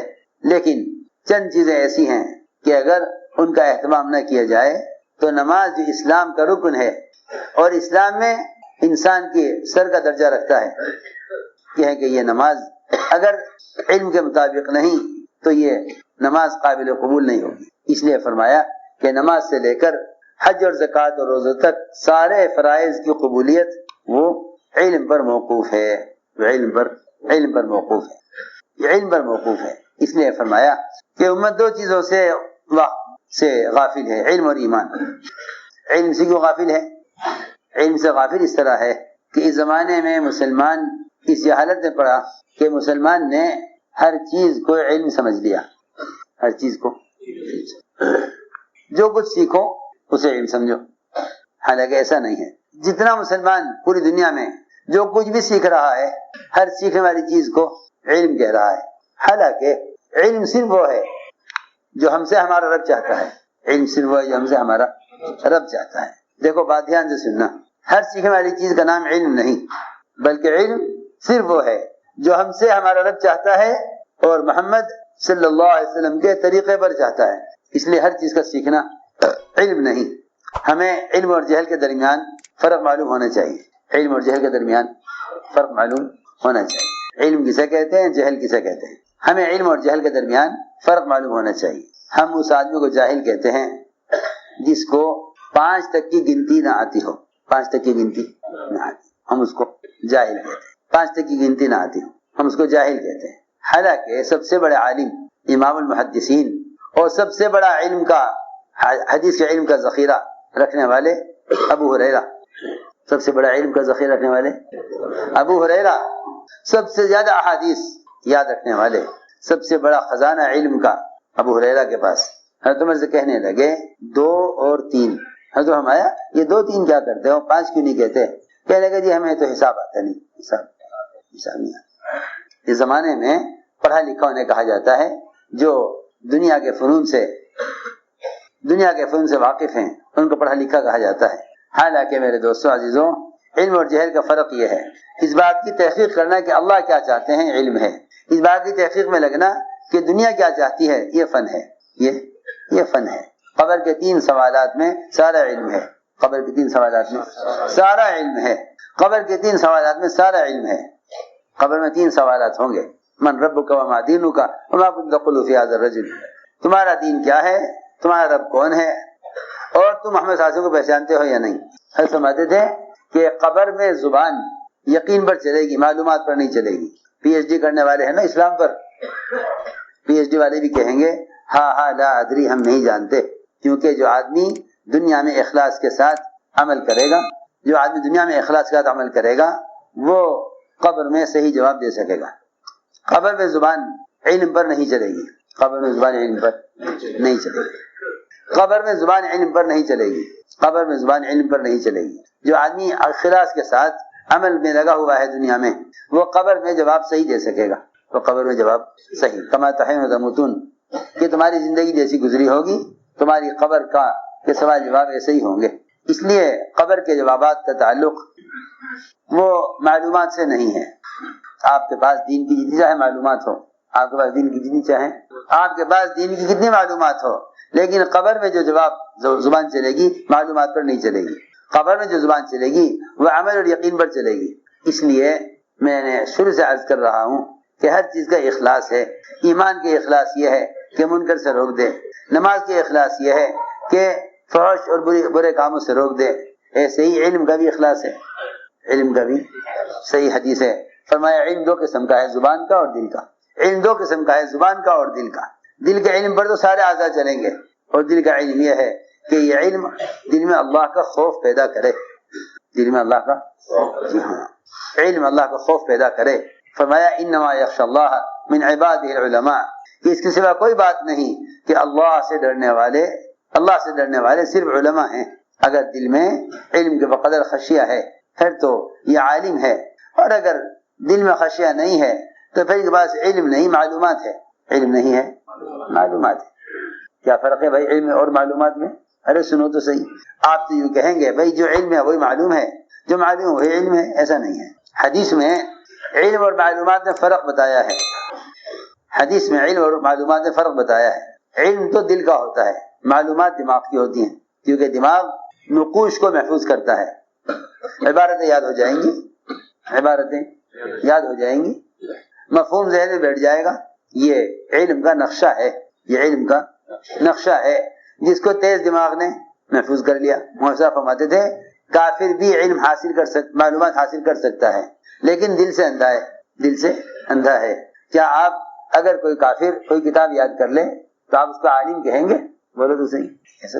اگر کوئی مشرک کوئی کتاب یاد کر لے تفسیر کی, فقہ کی, ہاں, تو کیا آپ اس کو عالم کہیں گے کہ نہیں؟ علم کا اطلاق جو ہوگا وہ تو دل کے ایمان پر ہوگا, معلومات پر نہیں ہوگا. میری بات توجہ چاہتی ہے. ہم سمجھتے ہیں زیادہ معلومات ہوگی زیادہ بڑے عالم ہوں گے, حالانکہ جتنے علم پر عمل کرو گے اتنے علم کا اجر ملے گا. یہ نہیں کہ زیادہ علم حاصل کر لیا زیادہ اجر مل جائے گا, ایسا نہیں ہے. بلکہ جنت میں بھی جو درجہ ملے گا وہ علم کی بنیاد پر نہیں ملے گا کہ بھائی بڑے عالم ہیں ان کا درجہ جنت میں اونچا ہو. اگر علم ہوتا برائے علم خیر تو جنت میں درجہ علم کے بقدر ہوتا، اگر علم ہوتا برائے علم تو جنت میں درجہ علم کے اعتبار سے ہوتا، جس کو زیادہ علم ہے اس کا درجہ زیادہ اونچا ہو جنت میں، حالانکہ ایسا نہیں ہے۔ جنت میں جو درجہ ملے گا وہ تو عمل کے بقدر ملے گا، جنت کا درجہ صحیح روایت ہے بخاری شریف کی کہ جنت میں درجہ عمل کے بقدر ہوگا، اور داخلہ اللہ کے فضل سے ہوگا، عمل سے تو داخلہ نبی کا بھی نہیں ہے جنت میں۔ ارے سنو تو صحیح، عمل پر تو داخلہ جنت میں نبی کا بھی نہیں ہے۔ اوہو، ہم تو سارا یہ مطمئن کہ میں اپنے عمل سے جنت میں داخل ہو جاؤں گا، حالانکہ نبی کا بھی داخلہ جنت میں عمل سے نہیں۔ آپ نے فرمایا کہ کوئی جنت میں اپنے عمل سے نہیں جائے گا، صحیح حدیث ہے، فرمایا جنت میں کوئی اپنے عمل سے نہیں جائے گا۔ حضرت عائشہ یہ سمجھی کہ یہ آپ امت کے بارے میں کہہ رہے ہوں گے کیونکہ امت کے اعمال اس قابل نہیں کہ وہ جنت میں لے جائیں، جنت میں داخل کر دیں۔ حضرت عائشہ نے عرض کیا اور آپ اے عائشہ میں بھی جنت میں اپنے عمل سے داخل نہیں ہوں گا، اللہ تعالیٰ اپنے فضل سے داخل کر لیں اللہ اپنے فضل سے داخل کر لیں تو کر لیں، مگر میں بھی جنت میں اپنے عمل سے نہیں جاؤں، میں بھی جنت میں اپنے عمل سے نہیں جاؤں، اللہ اپنے فضل سے داخل کر لیں تو کر لیں۔ میں نے عرض کیا جنت کا داخلہ تو اللہ کے فضل سے ہے لیکن درجہ عمل سے ہے، علم سے نہیں، جنت کا درجہ علم سے نہیں عمل سے ہے۔ اس لیے میں نے عرض کیا کہ علم دو قسم کا ہے، زبان کا اور دل کا۔ حدیث میں دونوں کا الگ الگ بیان کیا گیا ہے، صحیح روایت ہے العلم علمان، علم دو قسم کا، زبان کا اور دل کا۔ زبان کا علم یہ تو مصیبت بنا گیا ابن آدم کے لیے کہ سیکھا تھا اس پر کیا عمل کیا، اور دل کا علم نفع دے گا، دل کا علم نفع دے گا۔ تو میں نے عرض کیا کہ اس زمانے میں مسلمان اس جہالت کا شکار ہے کہ وہ دنیا کے فنون کو علم سمجھتے ہیں، ڈاکٹری پڑھ رہے ہیں سمجھتے ہیں علم حاصل کر رہے ہیں، انجینئرنگ کر رہا ہے کالج میں سمجھتا ہے کہ علم حاصل کر رہا ہے۔ ہم صاحب فرماتے تھے وزارت کا، تجارت کا، سائنس کا، دنیا کی مختلف چیزوں میں ریسرچ کرنے کا، یہ جتنا بھی پڑھنا ہے، فرماتے تھے کہ سب کا سب جہل ہے، سب کا سب جہل ہے، سب کا سب جہل ہے۔ اس بات کی تحقیق کرنا اللہ مجھ سے کیا چاہتے ہیں بس یہ علم ہے۔ دیکھو میری بات توجہ سے سنو، اس بات کی تحقیق کرنا اللہ مجھ سے کیا چاہتے ہیں بس یہ علم ہے، اس بات کی تحقیق کرنا اللہ مجھ سے کیا چاہتے ہیں بس یہ علم ہے۔ باقی دنیا کے فنون میں لگنا اس کا تعلق ایک وقتی ضرورت سے ہے، آخرت سے اس کا کوئی تعلق نہیں، آخرت سے اس کا کوئی تعلق ہم نہیں کہتے نہ سیکھو، اس کا تعلق ایک آدمی بڑھائی ہے، کارپینٹر ہے، وقتی طور پر دنیا میں انسانوں کی ضرورت پوری ہو جاتی ہے اس سے، اگر وہ یہ فن سیکھ رہا ہے تو اس کا تعلق محض بشری حاجت سے ہے، محض بشری حاجت سے تعلق ہے، آخرت سے کوئی تعلق اس کا نہیں ہے۔ جتنے بھی دنیا کے اہل فنون ہیں انہیں آخرت میں ان فنون پر کچھ نہ ملے گا، کیوں؟ اس لیے کہ آخرت میں اعمال کے بارے میں سوال ہوگا، اس کا سوال نہیں ہوگا کہ آپ نے دنیا میں کیا بنایا۔ میں نے عرض کیا کہ پہلے اس جہالت سے نکلو، پہلے اس جہالت سے نکلو کہ ہر چیز کو علم کہنے لگو۔ علم صرف اسے کہتے ہیں، علم میں لگنا اس بات کی تحقیق میں لگنے کو کہتے ہیں کہ میرا رب مجھ سے کیا چاہتا ہے، میرا رب مجھ سے، بس کتنا آسان ہو گیا۔ علم میں لگنا اس بات کی تحقیق میں لگنا کہ میرا رب مجھ سے کیا چاہتا ہے۔ حضرت عمر رضی اللہ تعالیٰ عنہ علم حاصل کیا، علم حاصل کیا، قرآن کا بھی حدیث کا بھی، سب سے زیادہ آپ کی منشا کو پہچاننے والے عمر، بلکہ ایسے عمر کہ اس درجے کا علم رکھنے والے، اس درجے علم رکھنے والے عمر رضی اللہ تعالیٰ عنہ حلال چیزوں کے نقصانات دیکھا کرتے تھے، حلال چیزوں کے نقصانات دیکھا۔ آج کل کے پڑھے لکھے میں جو کچھ کہہ رہا ہوں توجہ سننا، آج کل کے پڑھے لکھے یہ تو حرام چیزوں کے منافع دیکھتے ہیں، آج کل کے پڑھے لکھے حرام چیزوں کے فائدے دیکھتے ہیں کیا ہے، پھر تعویلیں کرتے ہیں، بھائی نہیں یہ تو یوں ہے، یہ تو وہ حرام تھا یہ حرام نہیں ہے، وہ حرام تھا یہ حرام نہیں ہے۔ جی ہاں، آج کل کی چیزیں لوگ انہیں کوشش میں ہیں کسی طرح حلال ہو جائیں کیونکہ اس میں ان کو فائدے اور منافع نظر آ رہے ہیں۔ جی ہاں، حدیث میں آتا ہے ایسا زمانہ آئے گا کہ لوگ کہیں گے کہ نہیں بھائی وہ حرام تھا یہ حلال ہے، حالانکہ کسی کا حرام حلال ہونے کا تعلق ٹیکنالوجی سے نہیں ہے، کسی کا حرام حلال ہونے کا تعلق ٹیکنالوجی سے نہیں ہے۔ ٹیکنالوجی وہ تو حرام کی شکلیں بدل دیں گی، وہ حرام کی شکلیں بدل دیں گی، مقاصد وہی ہوں گے، شکل وہ حرام کی شکل کو بدل دیں گے، مسلمانوں میں پڑھے لکھے یوں کہیں گے کہ بھائی وہ حرام تھا یہ حلال ہے. حدیث میں ہے, یہ جو حدیث کی بات عرض کر رہا, حدیث میں ہے کہ ایک زمانہ آئے گا کہ لوگ حرام کو حلال کریں گے اور یہ کہیں گے کہ وہ حرام تھا یہ حلال ہے, حالانکہ دونوں کے مقاصد ایک ہی ہوں گے, مقاصد دونوں کے. میں تو کہہ رہا تھا کہ اس زمانے کے پڑھے لکھوں کا مزاج یہ ہے کہ حرام کو کسی طرح حلال کر لو تاکہ اس کے فائدے حاصل ہو جائیں.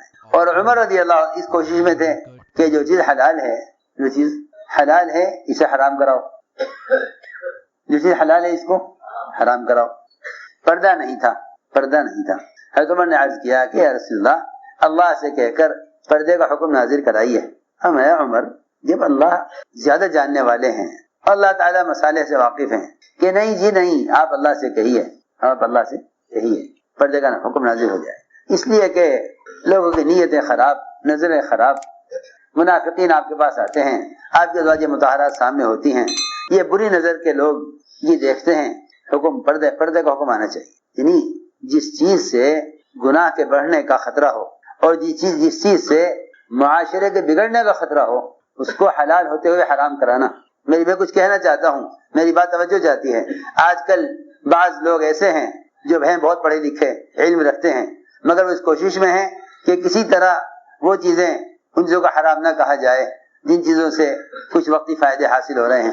میں کچھ کہنا چاہتا ہوں.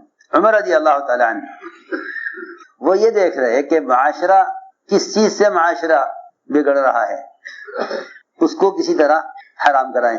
وہ یہ نہیں دیکھ رہے بھائی اللہ نے حلال کیا تو اللہ تم سے زیادہ اللہ جاننے والے ہیں, تمہیں کیا ضرورت پیش آ رہی ہے کہ تم زبردستی کسی چیز کو حرام کرو, تمہیں کیا ضرورت پیش آ رہی ہے کہ نہیں جی ہم تو نقصان دیکھ رہے ہیں, ہم یہ نہیں دیکھ رہے کہ حلال ہے یا جائز ہے, ہم تو اس کا نقصان دیکھ رہے ہیں.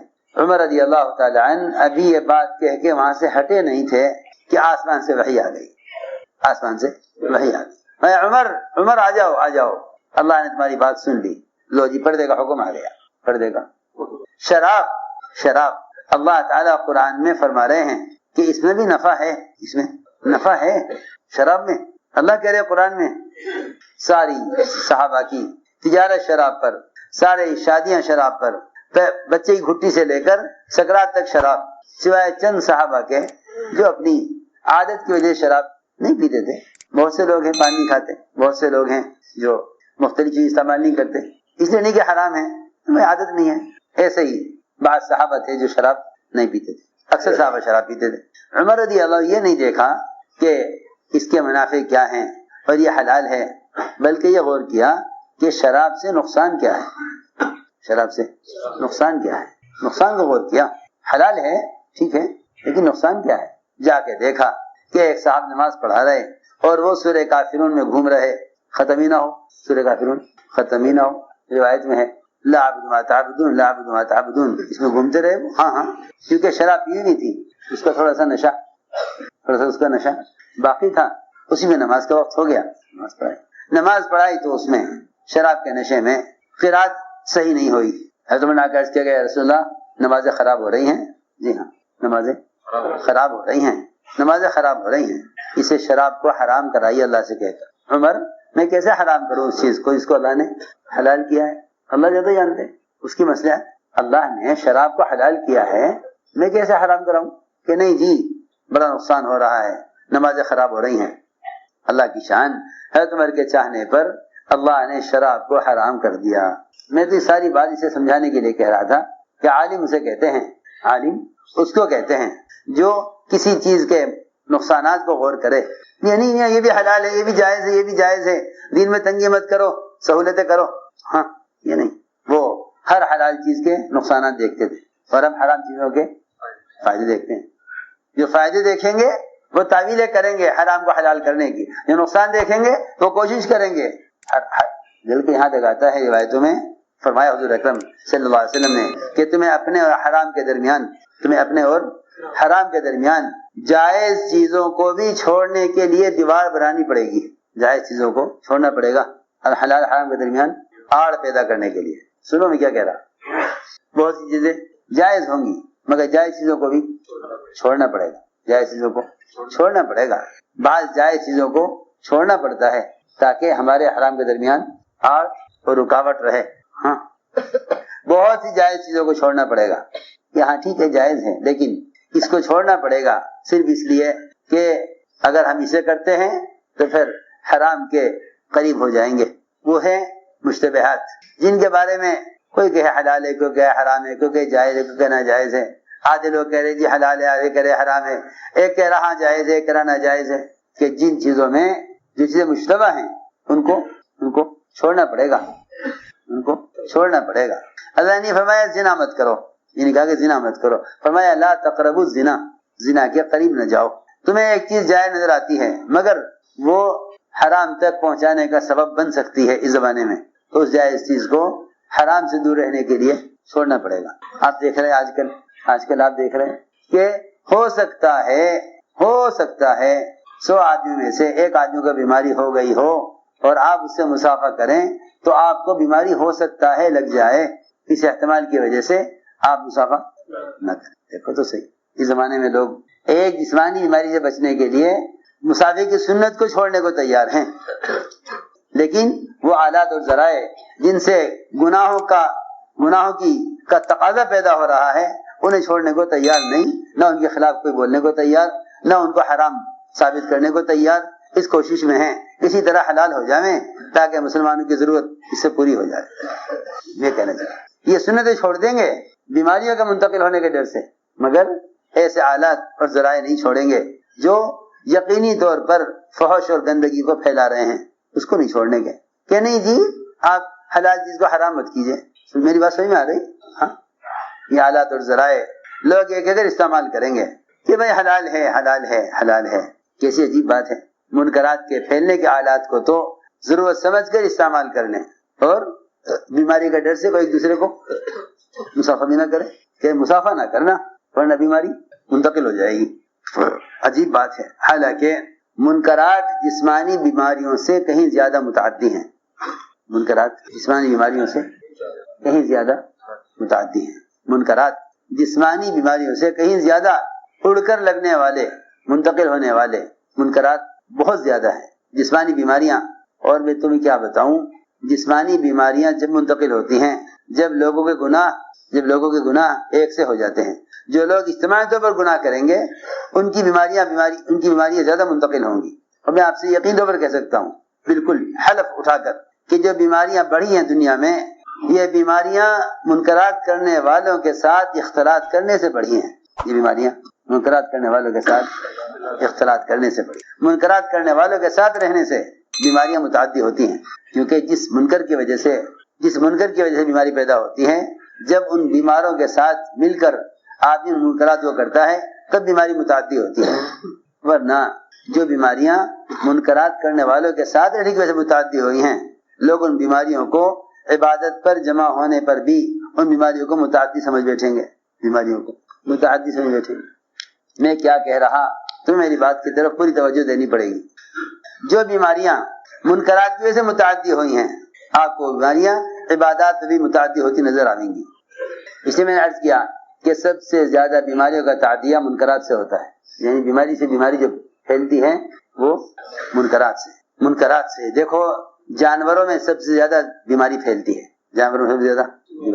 آپ جانتے ہیں کئی مرتبہ یہاں ایسے حالات آئے کہ مرغوں میں بیماری پھیل گئی، ہزاروں لاکھوں مرغے ختم کر دیے گئے، استعمال نہیں کیے گئے، بیماری پھیل رہی ہے.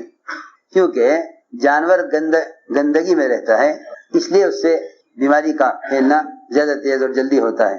ایسے ہی اگر مسلمان منکرات کا عادی ہو جائے تو پھر ان سے بیماریاں جلدی منتقل ہوتی ہیں. اگر مسلمان پاکی اور صفائی اور عبادت پر مجتمع ہے تو پھر بیماری کا اڑ کر لگنا یا بیماری کا منتقل ہونا ممکن نہیں ہوتا. کیونکہ عبادات بیماریوں کو ختم کرنے کا ذریعہ ہے، نہ کہ بیماریوں کو منتقل کرنے کا. یہ اس زمانے کا ذرا بس کیا عرض کروں، صحیح سوچ نہیں ہے یہ کہ عبادات پر جمع نہ ہونا ورنہ بیماری بڑھ جائے گی. یہ بس کیا بتاؤں، مجبوراً کہہ دینا پڑتا ہے. ورنہ مومن کا عقیدہ اور یقین یہ ہے کہ عبادات فرشتوں کے نزول کا سبب ہے، اور فرشتوں کے نزول سے رحمتیں آویں گی، بیماریاں نہیں آویں گی. عبادات فرشتوں کے نزول کا سبب ہے، تعلیم کا حلقہ فرشتوں کے نزول کا عمل ہے. جتنا فرشتوں کا نزول زیادہ ہوگا اور فرشتوں کے نزول کے اعمال زیادہ کیا کرے گی امت, اتنی ہی سکون اور راحت اور صحت اور اللہ کی طرف سے رحمتوں کا نزول زیادہ ہوگا. ملائکہ رحمت والی مخلوق ہیں, ان کے نزول کے اعمال پر جمع ہونا بیماریوں کے تعدیے کو, بیماری کا منتقل ہونے کو روکے گا. میں کیسے سمجھاؤں؟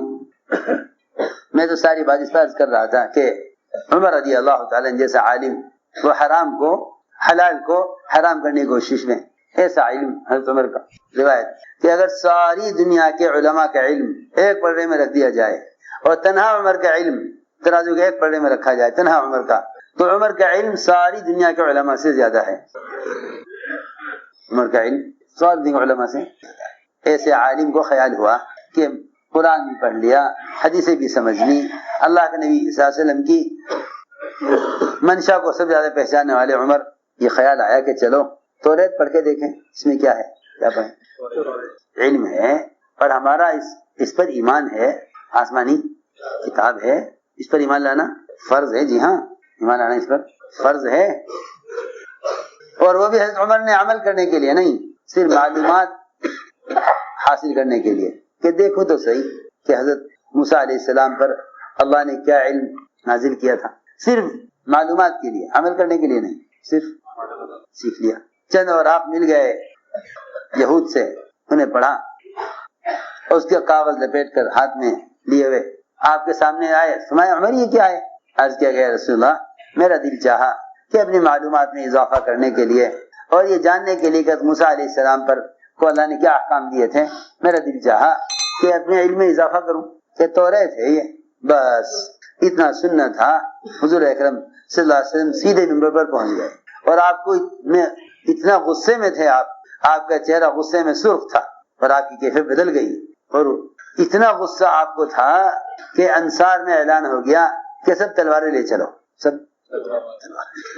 بڑی بات پیش آ گئی. کسی نے اللہ کے نبی کو سخت تکلیف پہنچائی ہے, سخت تکلیف پہنچائی ہے کسی نے, جلدی تلواریں لے چلو. انصار میں اعلان ہو گیا السلاح السلاح السلاح السلاح, اعلان ہو گیا. سب تلواریں لے کر ساری مسجد بھر گئی انصار سے. ادھر حضرت عمر, ادھر حضور منبر پر آپ فرمایا کہ اگر آج موسیٰ علیہ السلام زندہ ہو کر آ جائیں, ان کے لیے کوئی نجات کا راستہ نہیں سوائے میرے طریقے کے, اور اگر تم نے موسیٰ علیہ السلام کے طریقے پر عمل کیا تم گمراہ ہو جاؤ گے. سارا غصہ کس پر تھا؟ حضرت عمر. حالانکہ حضرت عمر کا ارادہ عمل کرنے کا نہیں تھا اس پر. حالانکہ حضرت عمر سارے علم حاصل کر چکے ہیں, قرآن کا, حدیث کا, سنت کا, لیکن صرف معلومات حاصل کرنے کے لیے توریت پڑھنے پر اتنا غصہ آیا آپ کو. تو میں نے عرض کیا کہ پھر اس زمانے میں مسلمان قرآن, حدیث, فقہ اس سب کو چھوڑ کر مسائل نہ سیکھ کر یوں سمجھے کہ بھئی ٹھیک ہے یہ عالم ہے, انہوں نے علم حاصل کر لیا, میں ڈاکٹر ہوں, میں نے ڈاکٹری کا علم حاصل کر لیا. تو بتاؤ جب عمر جیسا عالم توریت پڑھ کر جو علم تھا, پھر اللہ کے نبی کا اتنا غصہ ان پر, تو اگر ہم دنیا کے فنون سیکھ لیں, علم حاصل نہ کریں, تو اللہ کے نبی کو کتنا غصہ آئے گا ہم پر. ذرا اس کا اندازہ کرو. میں اس لائق میں ایک جہالت یہ پیدا ہو گئی کہ بھئی جو آدمی جو کچھ سیکھ رہا ہے بس وہ علم حاصل کا, ایسا نہیں ہے, ایسا نہیں. اس لیے میرے دوستو عزیزوں, ہم نے دو باتیں عرض کی ہیں آج, ایک ایمان, دوسرے علم. علم کا بھی اخلاص چاہیے کہ علم کا اخلاص یہ ہے کہ اللہ کا خوف دل میں پیدا کرے, دل میں اللہ کا خوف پیدا کرے, دل میں اللہ کا خوف پیدا کرے. اللہ نے صاف فرما دیا قرآن میں, علماء تو صرف وہی ہیں, علماء تو صرف وہی ہیں جن کے دل میں اللہ کا خوف ہے, جن کے دلوں میں علماء تو صرف وہی ہیں جن کے دل میں اللہ کا خوف ہے. اس لیے حضور اکرم صلی اللہ علیہ وسلم نے علماء کو حرکت پر بھی ڈالا تھا, کیونکہ اللہ کے راستے کے خروج اور نفر کا جو اصل مقصد ہے وہ علم کو امت تک پہنچانا اور امت کو جہالت سے نکالنا ہے. امت کو جہالت سے نکالنا, امت تک علم پہنچانا, یہ اصل خروج اور نفر کا اصل مقصد یہ ہے. اللہ تعالیٰ نے علم کو نقل و حرکت کے ساتھ جوڑا ہے اور علماء کو اپنا وارث فرمایا ہے کہ علماء انبیاء کے وارث ہیں, علماء انبیاء کے وارث ہیں, علماء انبیاء کے وارث ہیں. عجیب بات ہے, آپ نے علم کی مثال بادل سے دی ہے, علم کی مثال آپ نے بادل سے دی, کنویں سے نہیں. آج کل لوگ کہتے ہیں کہ بھئی ہم تو علم کا کنواں ہیں, جسے علم حاصل کرنا ہے وہ کنویں کے پاس آئے, اس لیے کہ پیاسا کنویں پر آتا ہے, کنواں پیاسے کے پاس نہیں جاتا. یہ فرضی مثال ہے، جھوٹی مثال، سچی مثال یہ نہیں ہے۔ یہ کیا ہے؟ جھوٹی مثال، فرضی مثال ہے، یہ سچی مثال نہیں ہے۔ لوگ یہ کہتے ہیں کہ بھائی ہم تو علم کا کنواں ہیں اور پیاسا کنویں پر آتا ہے، کنواں پیاسے کے پاس، ہمیں تو نہیں ملی کہیں حدیث میں، کہیں آپ نے اپنے علم کی مثال کنویں سے دی ہو۔ ہاں یہ ملا ہے کہ آپ نے علم کی مثال بادل سے دی ہے۔ اللہ نے جو علم اور ہدایت دے کر مجھے بھیجا ہے اس کی مثال گھنے بادل کی طرح ہے۔ اور آپ جانتے ہیں کہ زمین حرکت نہیں کرتی، بادل حرکت کرتے ہیں، زمین اپنی جگہ اور بادل بھیجے جاتے ہیں زمینوں پر۔ اسقی حدیقۃ فلاں، جا فلاں کے باغ کو سیراب کر، آپ حدیث میں پڑھتے ہیں، فضائل میں پڑھتے ہیں نا کہ جا فلاں کے باغ کو سیراب کر۔ وہ بدنی چلی، سارے علماء امت کی تمام طبقات کی طرف، سارے علماء امت کے تمام طبقات کی طرف اس طرح معمور ہیں جس طرح بادلوں کو اللہ رب ہکاتے ہیں اور حکم دیتے ہیں بنجر زمین پر جا کر برسنے کے لیے۔ یہ تھی بات، زمین حرکت نہیں کریں گی، بادل حرکت کریں گے۔ انہیں فرمایا کہ امت کی 3 قسمیں ہیں، امت کی 3 قسمیں، امت کے 3 قسمیں ہیں، علم حاصل کرنے والے، دوسروں کو پہنچانے والے، علم حاصل کر کے خود عمل کرنے والے، اور علم ان پر برس کر بہ جاتا ہے، وہ اس سے کوئی فائدہ حاصل نہیں کرتے۔ آپ کی کوشش ابو طالب پر بھی اور ابو ہریرہ پر بھی۔ ابو طالب اسلام بھی نہ لائے، ابو ہریرہ سے بڑے عالم بن گئے، محنت دونوں پر، ابو طالب پر بھی ابو ہریرہ پر بھی۔ ایسے ہی فرمایا حدیث میں کہ وہ بھی ہیں کہ پانی برستا ہے اور وہ ایسی زمینوں پر کہ جو اندر سے درخت پھول پھل اگاتے ہیں اور ساری مخلوق اس سے فائدہ اٹھاتی ہیں۔ ایسے بھی ہیں پانی کے ڈیم اور وادیاں جہاں پانی آ کر جمع ہو جاتا ہے اور لوگ اس سے پیتے ہیں، پلاتے ہیں، اپنی کھیتیوں کو پہنچاتے ہیں، اپنے مویشیوں کو پلاتے ہیں، اپنی ضروریات ساری پوری کرتے ہیں۔ تو میں نے عرض کیا کہ کہیں بھی علم کی مثال کنویں سے نہیں دی گئی، البتہ علم کی مثال بادل سے دی گئی۔ علماء امت کے لیے رحمت اور علماء امت کے لیے طہارت اور علماء امت کے لیے برکت کا ذریعہ ہیں۔ اس لیے علماء کو، اس لیے بادلوں کے 3 نام ہیں قرآن میں، کہیں رحمت فرمایا بادل کو، کہیں برکت فرمایا اور کہیں طہارت فرمایا، کہیں فرمایا ماء طہورا، کہیں ماء مبارکہ، کہیں رحمت کہا بارش کو، کہیں بارش کو رحمت کہا۔ یہ نہیں کہ آپ بیٹھ جائیں اور لوگوں سے کہیں علم سیکھنا ہے آ جاؤ۔ ہمیشہ حضور اکرم صلی اللہ علیہ وسلم نے علماء صحابہ کو علم پہنچانے کے لیے اللہ کے راستے میں نکالا ہے۔ اس زمانے کے لوگ تو سمجھتے ہیں کہ صرف قتال کرنے کے لیے صحابہ کو نکالا جاتا تھا، حالانکہ نبی کی بعثت کا مقصد تعلیم ہے، نبی کی بعثت کا مقصد تعلیم ہے، اور علماء کی نقل و حرکت کا مقصد تعلیم کو پھیلانا اور امت کو جہالت سے نکالنا ہے۔ 70 علماء چنے آپ نے اہل نجد کے مطالبے پر۔ کتنے؟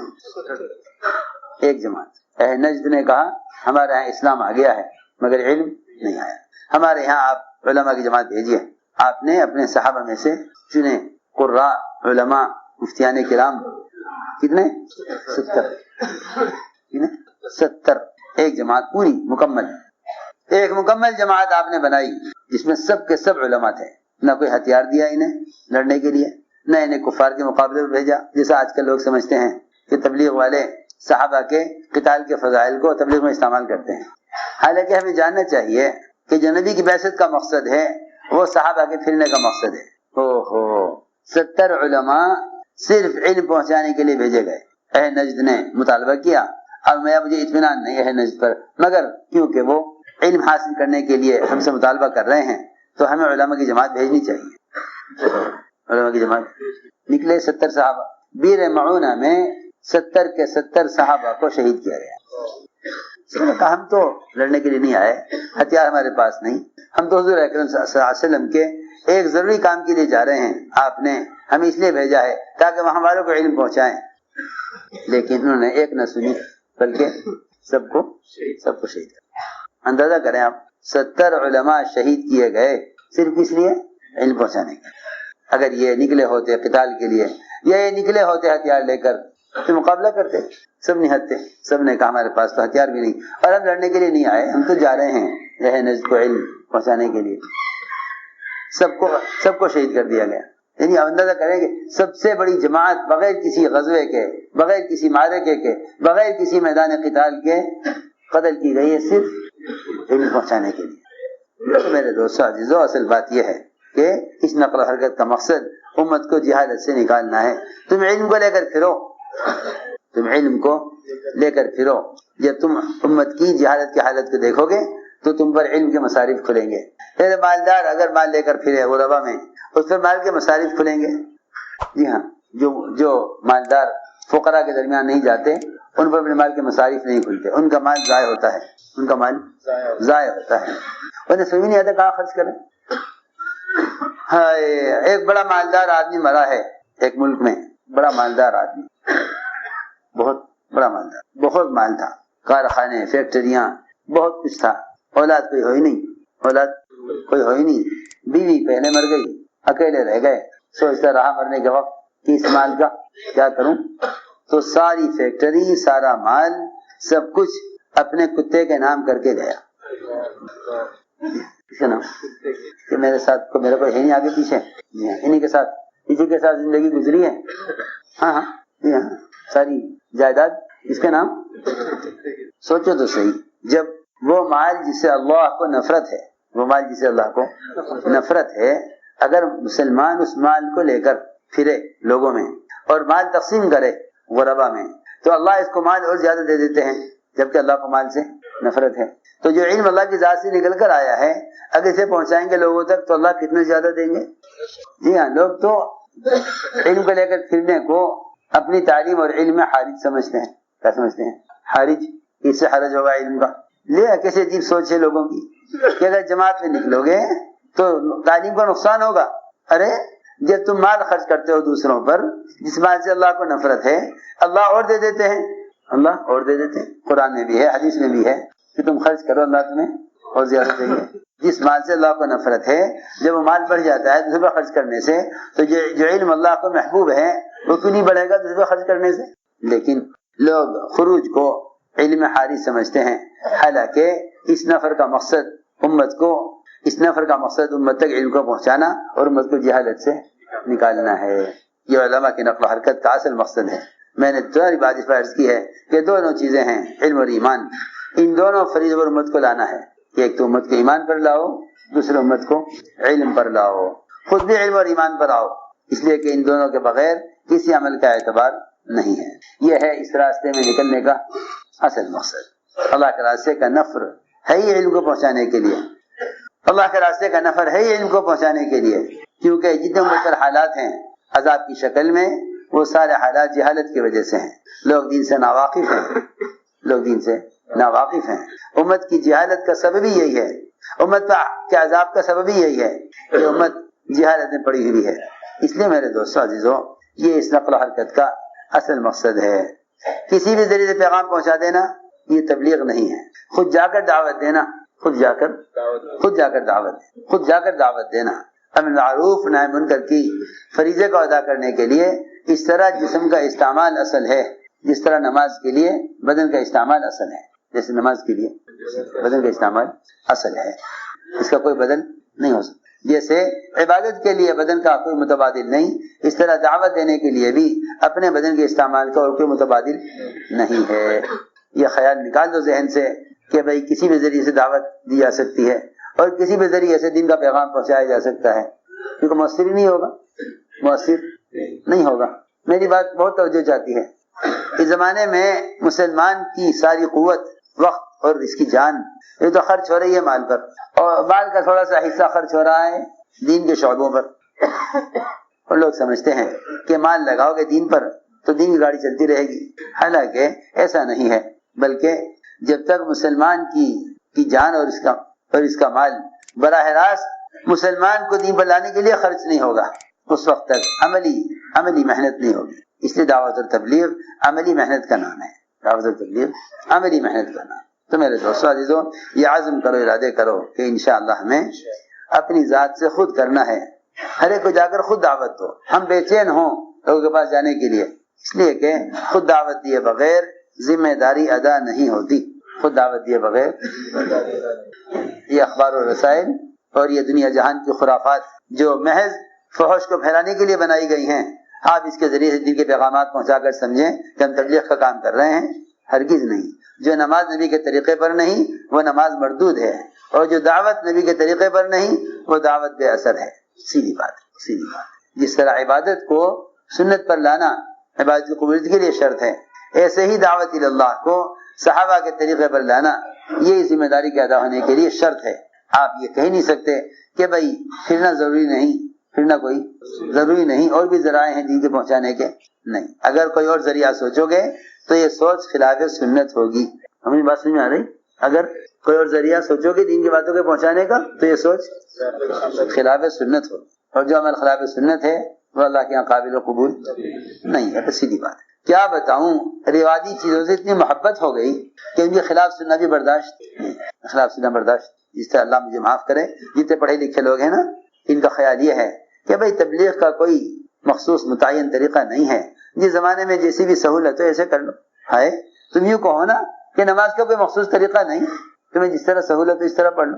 میں تو کہا کرتا ہوں اگر کوئی ایسی مشین بن جاوے جو رکوع سجدے قومیں قاعدے جلسے کے سارے اعمال کر لے، اور مسلمان یہ کہے کہ میں تو بہت تھکا ہوا ہوں، ہمت نہیں ہو رہی نماز کی، اس مشین کا بٹن دبا دو، یہ تکبیر تحریمہ بھی کہہ لے، ہاتھ بھی اٹھا لے، باندھ بھی لے، فاتحہ بھی پڑھ لے، سنا بھی پڑھ لے، قرات بھی کر لے، اور رکوع سجدے کی تسبیحات بھی پڑھ لے، کوئی مشکل ہے زمانے میں؟ بتاؤ کوئی مشکل ہے زمانے میں؟ اتنے ٹیکنالوجی اور مختلف قسم کی مشینیں ترقی کر رہی ہیں، ایسا آدمی ایسے انسان بننا مشکل ہے؟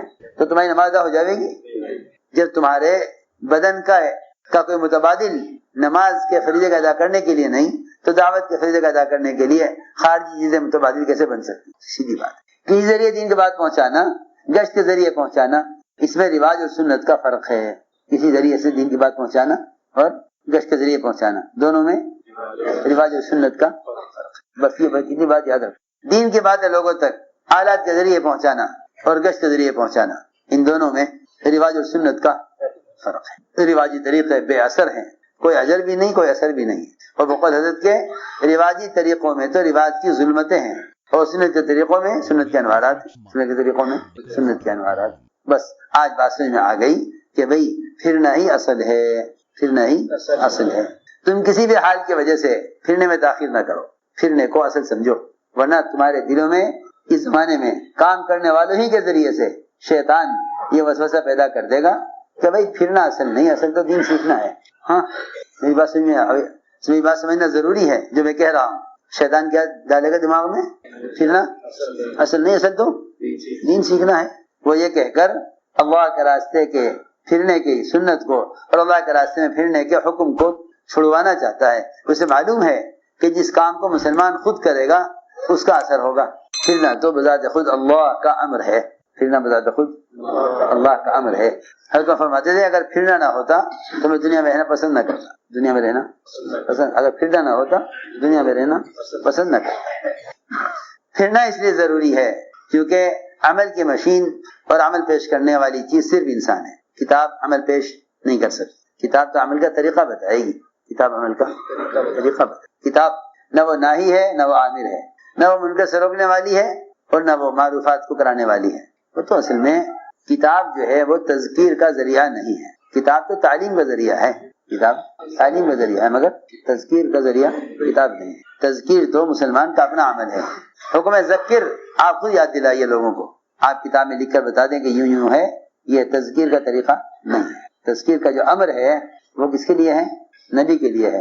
اور تذکیر کا جو حکم ہے وہ مسلمان کے اپنے لیے ہے، ہر ایک کے لیے. ذکر فإن الذکریٰ تنفع المؤمنین، آپ خود جا کر یاد دلائیے لوگوں کو.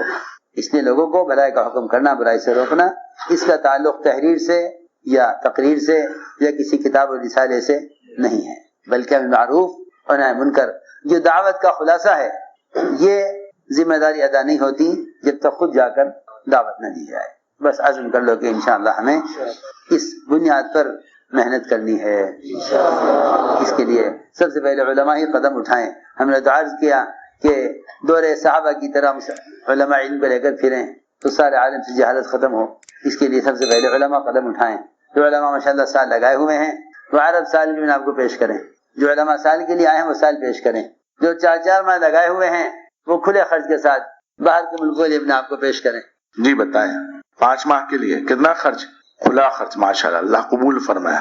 نام ہی بتا، جگہ بتا. جی احمد سعید صاحب 5 ماہ کے لیے ماشاءاللہ اللہ کتنا خرچ؟